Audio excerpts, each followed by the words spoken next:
I'm Clark Stacey. I'm the CEO of Wildworks. We make games for kids. We try to make entertainment with substance, we think. We got started in 2003, actually, and we were called Smart Bomb Interactive. This was the beginning of the company.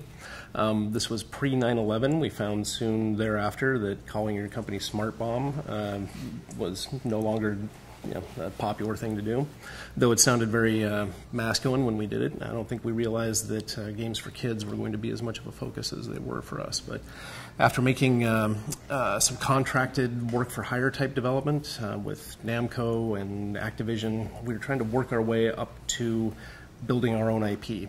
And that was the dream, and we were able to get some venture investment to pursue that and then secure a partnership with National Geographic and begin investing in what has become Animaljam. If you're a startup and you're looking for to become engaged in partnerships with a larger organization, we did that because we were creating a new kids property from scratch, and we realized that creating, when we don't have our own TV stations like a Disney or a Nickelodeon, having some brand recognition there for parental cachet and for kids recognition would be helpful. So we knew that we were making a virtual online playground about animals, and we went talking to all the people that we thought would be good partners for that were kind of synonymous with both education and with animals.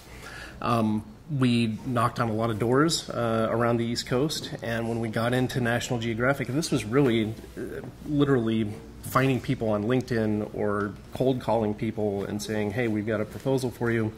We found some people at National Geographic that were willing to listen to it, and the timing was right for them because they were trying to do a partnership with somebody else and kind of came apart, and so we stepped into that. I think it's important to get kids interested in tech at a younger age, but I think science in general, and I think the role of Animaljam in that is not, we're asked by educators, can we incorporate more quantified learning into Animaljam? Can we do quizzes, and can we get some more data out about exactly what kids are learning? I don't think that's our role. Our role is to engender curiosity about science, to get kids interested in something, and there's nothing more of a primal playground kind of play mechanic than pretending to be your favorite animal. Every kid has a favorite animal. They love knowing everything about their favorite animal and telling you all about their favorite animal.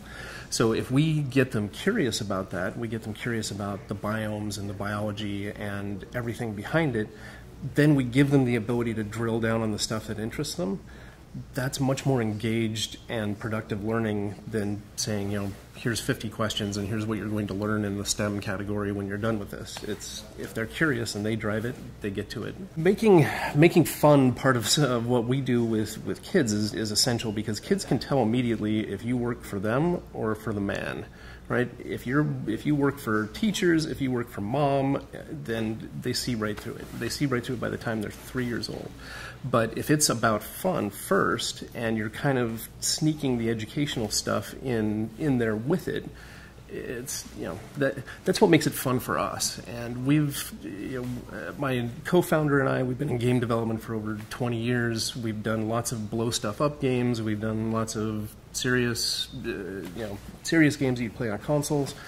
We're having a lot more fun right now because we have an audience that we're engaged with that's 7 to 11 years old. They come up with the craziest stuff. The craziest ideas that are in our games now are coming from our audience. It's much more of a real-time dialogue than it ever was making boxed software.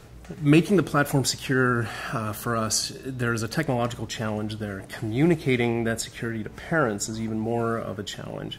So for us, that means not only do we get parental permission for any level of engagement that kids are going to have with each other on there, but we need to make sure that chat filters are not enough.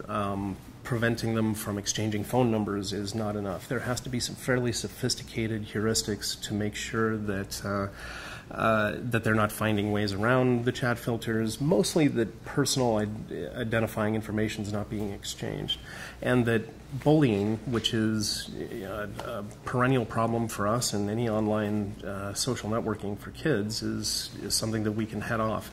There's no substitute in that case for having live moderators in the world that can be kind of like the costume characters in Disneyland, and they show up and make sure everybody's having a good time. Free-to-play games for kids are a challenge. Animaljam on the web is subscription-based, which is a great model that parents like. I think they feel they have a lot of control over it. Now, next month, we're bringing out Animaljam on tablets and mobile. And that's going to be a game that has in-app purchases, but we have some principles, I think, that we're bringing into that. We don't sell consumable items in there, so you can't go buy crunch berries that are gone in 30 minutes, as soon as the child buys them. We want the parent to be able to see the last purchase from the first purchase. So when they go into this game, it's not this never-ending money stream that's going to enable the child to play it. Children understand something in a game like a toy. So if you sell them a car in the game, it's not cool to then ask them to buy gas to run the car every time they want to drive it.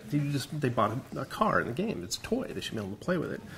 The way that we're looking at that with Animaljam on tablets is that you bring new avatar animals in, and once you purchase one of those for a couple bucks, then you can make as many of those animals as you want, and you get an ebook about that animal that you keep forever. So I can learn about the real animal, and even if I play Animaljam for a few months and then I move on to another game, but I need to write a school report about wolves, I've got this pretty robust ebook that we produce with National Geographic there.